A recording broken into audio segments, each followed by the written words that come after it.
In the days when the judges ruled, there was a famine in the land. And a man from Bethlehem, Judah, together with his wife and his 2 sons, went to sojourn for a while in the land of Moab. And the name of the man was Elimelech, and the name of his 2 sons were Mahlon and Chilion. They were Ephrathites from Bethlehem and Judah, and they went into the land of Moab and stayed there. Now Elimelech, Naomi's husband, died, and so she was left with just her 2 sons. These took Moabite wives, the name of the one Orpah, the name of the other Ruth.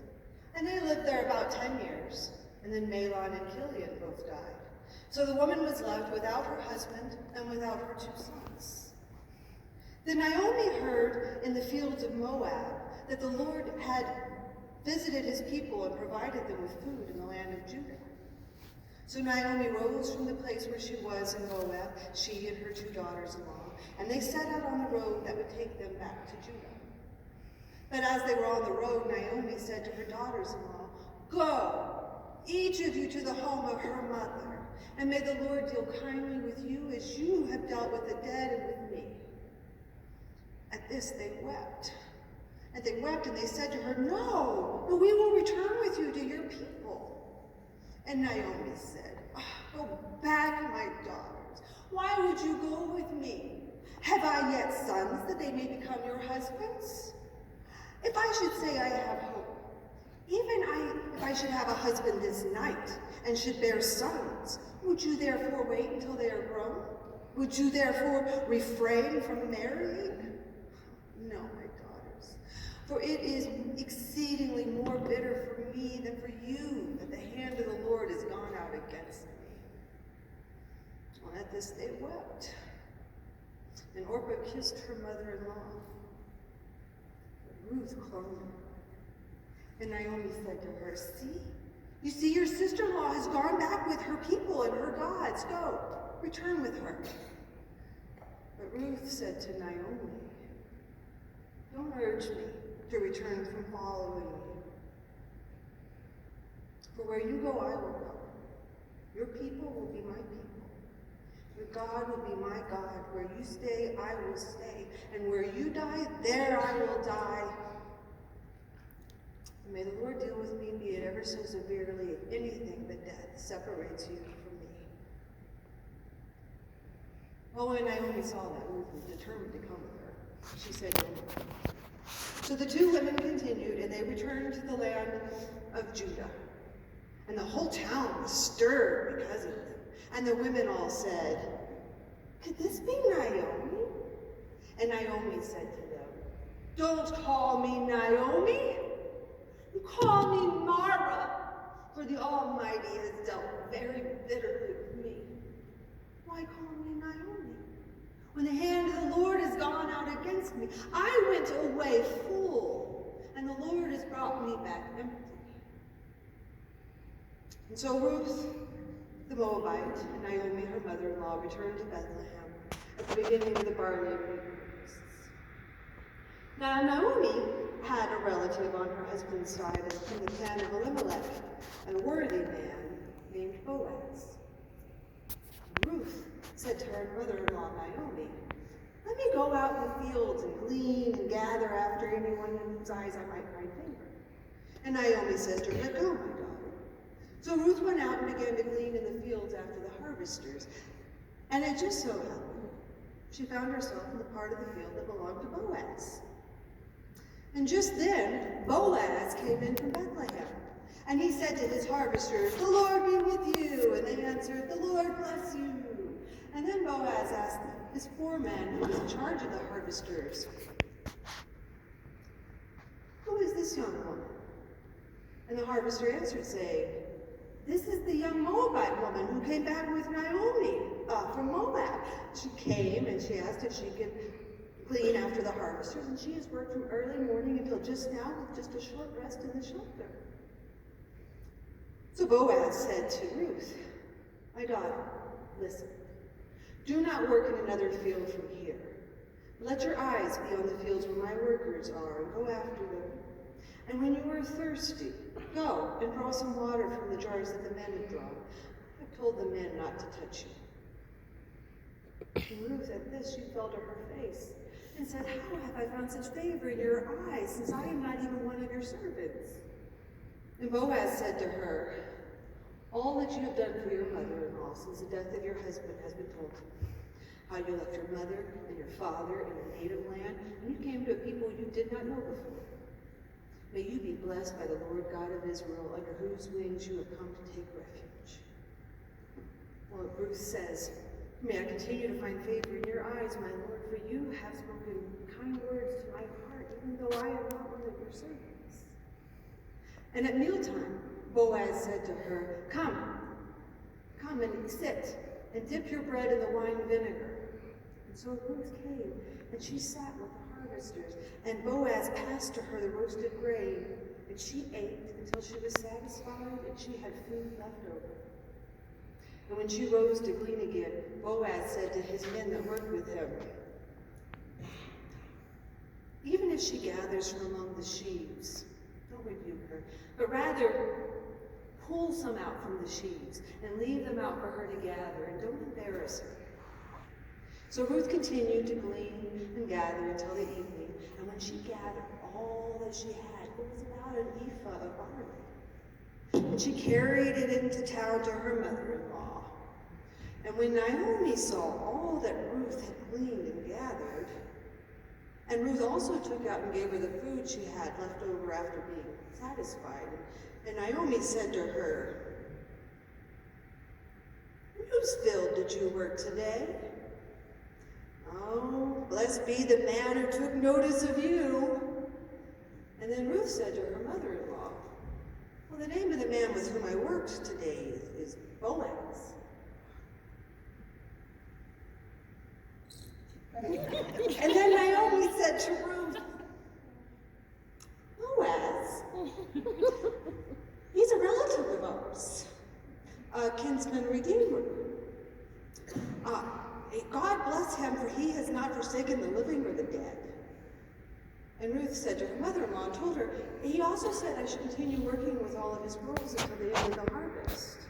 And Naomi says to her, "Oh, it is good, my daughter, that you should continue with the women of Boaz, lest in another field you be molested." So Ruth continued working with the women of Boaz throughout the barley and wheat harvests, and she lived with her mother-in-law. One day Naomi said to Ruth, "My daughter, should I not find rest for you, that it might be good for you? Is not Boaz, with whose women you've been working, a relative of ours? See, tonight he will be winnowing barley at the threshing room floor. Wash, therefore, put on your perfume and your best clothes, and then go to the threshing room floor. But don't let the man know that you're there. Wait until he has finished eating and drinking, and then observe where he lies down, and then go and uncover his feet and lay down, and he will tell you what to do. All that you say to do, I will do," he said. So Ruth went to the threshing floor and did exactly as her mother-in-law commanded her. When the man had finished eating and drinking, and his heart was merry from the wine, he went to lie down at the end of the heap of grain.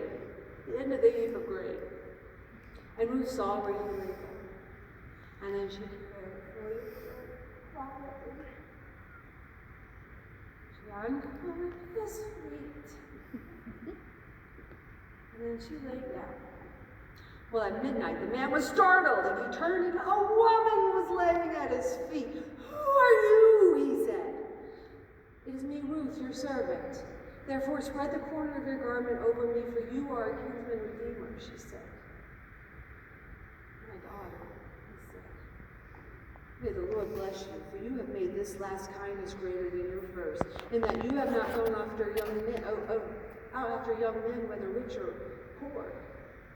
And now it is true that I am a kinsman redeemer, but there is one who is nearer than I. Stay here for the night, and in the morning, if he will redeem you, good, let him. But if he will not redeem you, as surely as the Lord lives, I will do it. Lay here till the morning." So Ruth laid at Boaz's feet until the morning, and she arose before one could recognize another. And in the morning, Boaz told her, "Bring me the mantle that you were wearing and hold it out." So she did, and he put 6 measures of barley on her and sent her home. And then Boaz went into the city. Ruth came home to her mother-in-law and told her mother-in-law all the man had done for her, and gave her the 6 measures of barley, saying, "He told me not to come home to my mother-in-law empty-handed." "Oh, just wait, my daughter, for the man will not rest until this matter is settled today." Meanwhile, Boaz had gone out to the city gates and sat down, waiting. And the kinsman redeemer of whom he spoke came by. And Boaz said to him, "Turn aside, friend, and sit here." So he did. And then Boaz said to the 10 of the elders of the city, "Turn aside and sit here." So they did.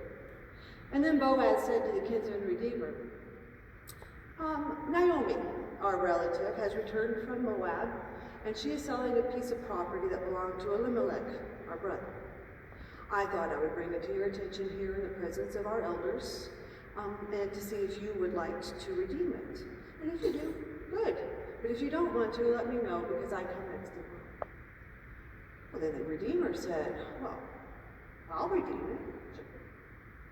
And then Boaz said to the redeemer, "The day you redeem this property from the hand of Naomi, you also acquire Ruth the Moabite, the widow of the dead, in order to perpetuate the name of the dead with his property, so that his name will not disappear from the family records or from the town." "Oh, well, I can't redeem it," said the kinsman redeemer, "lest I endanger my own estate. Just take it for yourself." Now at that time in Israel, the method for transferring property, one would remove his sandal and give it to the other, and this was the way of making the transaction official. So when he said, "Redeem it yourself," he had removed his sandal and gave it to Boaz. And Boaz said to all the people there, "You are witnesses. Today I have purchased from the hand of Naomi the property of Elimelech, Mahlon, and Chilion, and also Ruth the Moabite to be my wife, in order to maintain the name of the dead with his property, so his name will not disappear from among the town records." And all the people sitting at the gate said, "We are witnesses. May the Lord make this woman who is coming into your house like Rachel and Leah, who together built up the house of Israel. May it be like Perez, whom Tamar bore to Judah. And may you become famous in Israel and throughout all of Bethlehem from the woman and the children that the Lord will give you by this woman." So Boaz took Ruth, and she became his wife. And he went to her, and the Lord enabled her to conceive. She gave birth to a son. And all the women from the town gathered around Naomi and said, "Naomi has a son. He will bless you in your old age, and he will sustain you in your days. For the Lord has not forgotten you, and your daughter-in-law who loves you and who is worth more to you than 7 sons, has given birth to him." And they named the child Obed. Obed would be the father of Jesse, the father of David. This then is the family line of Perez, whom Tamar bore to Judah. Perez was the father of Hezron, Hezron the father of Ram, Ram the father of Amminadab, Amminadab the father of Nahshon, Nahshon the father of Salmon, Salmon the father of Boaz, Boaz the father of Obed, Obed the father of Jesse, Jesse the father of David, David being the ancestor of our Jesus Christ. It is the book of Ruth, God's word.